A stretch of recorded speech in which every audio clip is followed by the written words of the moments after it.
बस गलती से एक कप टूट गया और उस औरत ने जोर से एक थप्पड़ जड़ दिया। हैरिस दर्द के मारे पीछे हटने लगा। उसे अस्थमा का दौरा पड़ गया था, लेकिन माया के चेहरे पर सिर्फ चीट थी। पहले भी वो अक्सर बीमार लड़के को तड़पता छोड़कर अपनी सहेलियों से बातें करती रहती थी। भले ही उसका बेटा अमर मदद मांगे, माया को कोई फर्क नहीं पड़ता था। अगर अमर ने हैरिस के एप्रन से इनहेलर नहीं निकाला होता तो उस बच्चे की जान कब की जा चुकी होती। वो औरत अच्छे से जानती थी कि ये बीमारी कितनी खतरनाक है, लेकिन उसने कभी उस नीची जाति वाले लड़के को इंसान नहीं समझा। हैरिस की छोटी सी गलती पर भी वो उसे बेरमी से नौकरों के कमरे में बंद कर देती थी। उसे कोई परवाह नहीं थी कि हैरिस को अस्थमा का दौरा पड़ रहा है। जब अगले दिन उसने दरवाजा खोला और लड़के को बेसुध देखा तो वो थोड़ी घबरा गई, लेकिन जैसे ही हैरिस के शरीर में थोड़ी हरकत हुई उसने राहत की सांस ली। ये सब दिखाता है कि कैसे ऊंची जाति वाले अहंकार में अंधे होकर नीची जाति वालों की जान की कोई कीमत नहीं समझते। लेकिन इस बार माया को अपने इस अहंकार की भारी कीमत चुकानी पड़ने वाली थी। जब उसने देखा कि हैरिस उठकर सफाई नहीं कर रहा है तो वो गुस्से में उसे और थप्पड़ मारने के लिए आगे बढ़ी, लेकिन तभी उसका पैर जमीन पर पड़े टूटे हुए कांच पर पड़ गया। दर्द के मारे माया का गुस्सा 7वें आसमान पर पहुंच गया, लेकिन जैसे ही उसकी नजर जमीन पर पड़े उस लड़के पर गई उसके होश उड़ गए और रोंगटे खड़े हो गए। लड़के की जान बचाने का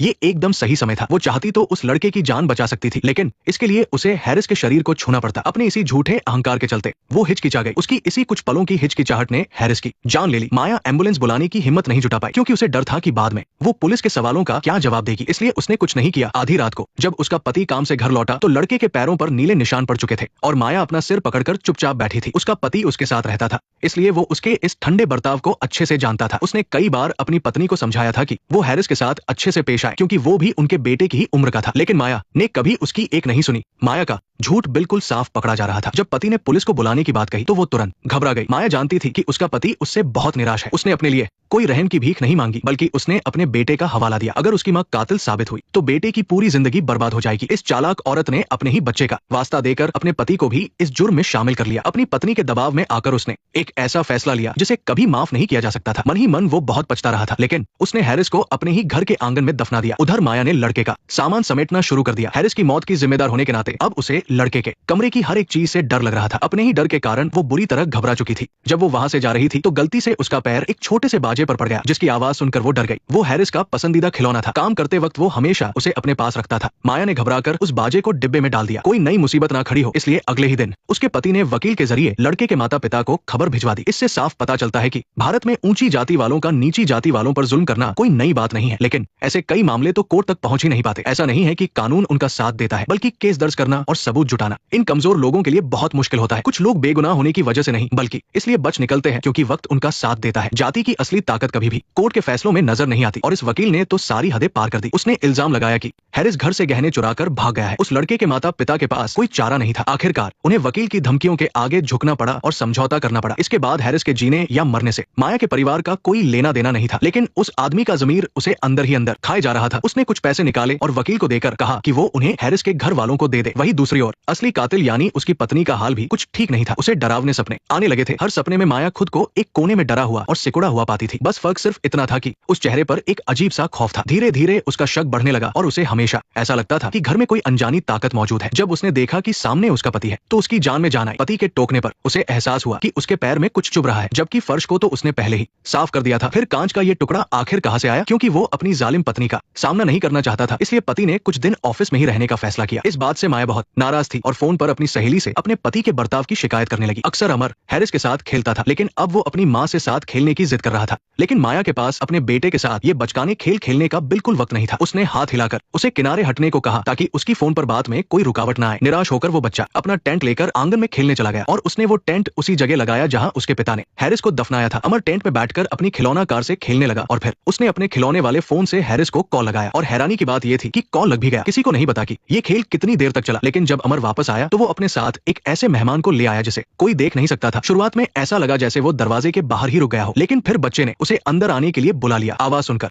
माया ने बेटे से पूछा कि वो किससे बात कर रहा है, तो अमर ने कहा कि वो बस खुद से बातें कर रहा था। माया ने ज्यादा ध्यान नहीं दिया और उसे मेज पर बैठकर खाना खाने को कहा। इसके बाद वो घबराहट में दरवाजा बंद करने चली गई, लेकिन जब वो वापस लौटी तो उसने देखा कि उसका बेटा जमीन पर घुटनों के बल बैठकर बुरी तरह खाना खा रहा था। वो इस तरह से खा रहा था जैसे उसने कई दिनों से कुछ खाया ही ना हो। इससे भी ज्यादा अजीब बात तो ये थी कि जो अमर कभी घर का कोई काम नहीं करता था वो खुद से बर्तन धोने लगा। माया को अपने बेटे की हरकतें बहुत अजीब लगने लगी। रात को अमर के कमरे से फिर किसी के बात करने की आवाज आई, लेकिन जब माया ने दरवाजा खोलकर अंदर देखा तो अमर चुपचाप अपने बिस्तर पर लेटा हुआ था। माया ने बेटे से पूछा कि वो अभी किससे बात कर रहा था, तो अमर ने जवाब दिया कि वो कमांडर था, जो हैरिस के नाम का ही पहला अक्षर है। उसे याद आया कि अभी उसने बेटे को किसी को खिलौने के डिब्बे में छुपने के लिए कहते हुए सुना था। उसने डरते डरते वो डिब्बा खोला। डिब्बे के अंदर सिर्फ खिलौने देखकर उसने राहत की सांस ली। उसे लगा कि वो बस यूं ही डर रही थी, लेकिन माया ने इस बात पर ध्यान नहीं दिया कि उसके बेटे के खिलौनों के बीच वो बाजा भी रखा हुआ था। अब तक ये बात बिल्कुल साफ हो चुकी थी कि हैरिस एक भूत बनकर वापस आ गया है और उसका एक ही मकसद था, उस जालिम मालकिन से अपना बदला लेना। आधी रात को अचानक कमरे में से पानी गिरने की आवाज आने लगी। आवाज का पीछा करते हुए माया उसे ढूंढने निकली। वो आवाज रसोई से आ रही थी। वहां पहुंचकर उसने देखा कि उसका बेटा अपने ऊपर कपड़ा लपेटे रसोई में बर्तन धो रहा था।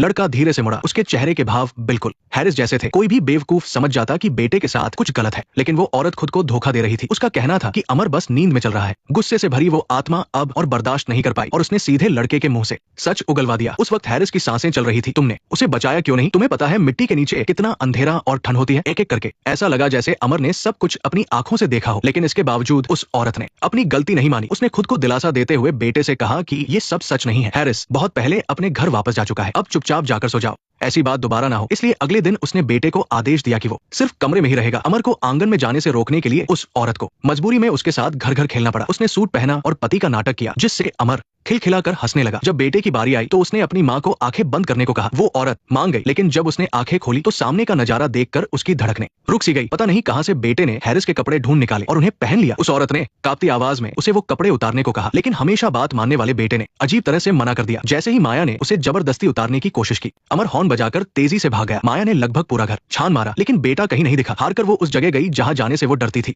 नौकरों का कमरा। नौकरों के कमरे का दरवाजा बहुत पहले से बंद था। माया को समझ नहीं आया कि बेटा अंदर कैसे गया। बिना ज्यादा सोचे उसने जल्दी से दराज से चाबी निकाली, लेकिन जब माया ने दरवाजा खोला तो कमरे में कोई नहीं था। जब वो थकी हारी औरत वापस बच्चों के कमरे में आई तो देखा कि बेटा पहले से ही बिस्तर पर सो रहा था। लेकिन जब उसने अमर को जगाने की कोशिश की तो उसने माया को दूर हटने को कहा। उसने फोन पर अपने पति से जल्दी घर आने की भीख मांगी। बेटे के इस बर्ताव ने उसे पूरी तरह तोड़ दिया था। उसके रोने की आवाज से वो आत्मा और भड़क गई। अलमारी से फोटो एल्बम एक एक करके जमीन पर गिरने लगे। हैरिस की ताकत अब और भी ज्यादा बढ़ गई थी। बेटे को चोट न लगे ये सोचकर वो तुरंत उसके कमरे की तरफ दौड़ी, लेकिन जैसे ही दरवाजा खोला तो अमर गायब था। जब वो औरत उसे हर जगह ढूंढ रही थी तभी खिलौनों के बक्से से बेटे की आवाज आई। उसने घबराकर बक्सा खोला, लेकिन अंदर घुप अंधेरा था। वो औरत जोर जोर से बेटे का नाम पुकारने लगी और अमर ने भी तुरंत जवाब दिया। उसकी आवाज सुनकर लग रहा था जैसे वो बहुत दूर से बोल रहा हो। उसने कहा कि वो घर आना चाहता है, लेकिन हैरिस ने उसे कसकर पकड़ रखा है और जाने नहीं दे रहा। बेटे की बात सुनकर उस औरत का खुद पर से काबू उठ गया। उसने चीखते हुए हैरिस को उसे छोड़ने का आदेश दिया, लेकिन माया भूल गई थी कि अब हैरिस उनका नौकर नहीं था। मिट्टी से सने हुए दो काले हाथों ने उसकी गर्दन को जोर से जकड़ लिया। जैसे ही माया की सांसें पूरी तरह उखड़ने वाली थी, वो अचानक उस पकड़ से छूट गई। असल में ये सब बस एक बुरा सपना था। उसने तुरंत अपनी गर्दन को छुआ तो उसकी उंगलियों पर बदबूदार काली मिट्टी लगी हुई थी। ये सिर्फ कोई मामूली सपना नहीं था। हैरिस का बदला और भी भयानक होता जा रहा था। वो बिना किसी डर के माया के सामने आ गया। माया रोते हुए हैरिस के सामने गिड़गिड़ाने लगी कि वो उसके बेटे को कुछ ना करे। ये सब उसकी गलती थी। अमर बेकसूर है, लेकिन मिट्टी के नीचे दफनाए गए हैरिस की क्या गलती थी? जब माया ने किसी तरह दरवाजा खोला तो उसने देखा कि बेटे के शरीर पर हैरिस ने कब्जा कर लिया था। उस दिन के बाद से अमर की हरकतें बिल्कुल उस नौकर जैसी हो गई। बस फर्क इतना था कि अब वो पहले की तरह जुल्म नहीं सहता था, बल्कि वो इस जालिम मालकिन से बदला लेना चाहता था। माया की डरी हुई आंखों के सामने उस लड़के ने अपने हाथ का गिलास जमीन पर फेंक दिया, बिल्कुल वैसे ही जैसे पहले हुआ था। माया ने डर के मारे अपना सिर पकड़ लिया और हैरिस से माफी मांगने लगी। ऐसा नहीं था कि उसे अपनी गलती का एहसास हो गया था, बल्कि उसे समझ आ गया था कि अब उसका खेल खत्म है। हैरिस की लगातार दहाड़ से माया का दिमागी संतुलन पूरी तरह से बिगड़ गया। जब उसका पति भागकर घर लौटा तो वो बिना रूह के एक खाली ढांचे जैसी लग रही थी। अपनी पत्नी की ये पागलों जैसी हालत देखकर पति ने तुरंत पूछा कि अमर कहाँ है, लेकिन माया ने कहा कि उसने अपने ही हाथों से अपने बेटे को मार डाला। माया की बात सुनकर पति के होश उड़ गए। शुक्र है ये सिर्फ उसका वहम था। पति को नौकरों के कमरे में बेटा बंधा हुआ मिला। जब उसने देखा कि पति बेटे को अंदर ला रहा है तो जो पत्नी अभी शांत थी वो अचानक पागलों की तरह चीखने लगी। वो लगातार बड़बड़ा रही थी कि ये लड़का एक शैतान है, उनका बेटा अमर अब नहीं रहा। पति को लगा कि उसकी पत्नी बकवास कर रही है, लेकिन जब उसने देखा कि बेटा ठंडी नजरों से उसे घूर रहा है और उसे पापा के बजाय मालिक कह रहा है तो उसे भी अपनी पत्नी की बातों पर यकीन हो गया। उसने तुरंत फोन पर शहर के सबसे बड़े तांत्रिक को बुलाया। बस एक नजर में ही तांत्रिक समझ गया कि असली समस्या क्या है। ये किसी आत्मा का बिना वजह सताना नहीं था, बल्कि इन दोनों पति पत्नी के पुराने पापों का नतीजा था, जिसकी वजह से आज उन्हें ये सब भुगतना पड़ रहा है। साक्षात भगवान विष्णु भी आ जाए तो वो भी इसे नहीं टाल सकते। इसका बस एक ही रास्ता है कि अपने गुनाहों को सबके सामने कबूल करो और सच्चे मन से माफी मांगो। तभी शायद हैरिस उन्हें माफ कर दे और अमर की आत्मा वापस लौट आए। अंत में सभी लोग उस टेंट के पास पहुंचे। पुलिस की निगरानी में उस आदमी ने अपने ही हाथों से हैरिस की हड्डियां बाहर निकाली। कुछ हफ्तों बाद जब ये मामला शांत हुआ तो लगा जैसे उस लड़के को एक नई जिंदगी मिल गई है। लेकिन उसका स्वागत करने के लिए हैरिस के माता पिता खड़े थे। खुशी से गले मिलते इस परिवार को देखकर साफ था कि अमर की आत्मा कभी वापस ही नहीं आई। हैरिस ने उसके शरीर में अपना पुनर्जन्म पूरा कर लिया था और अपना बदला भी पूरा कर लिया था। इस फिल्म की सबसे डरावनी बात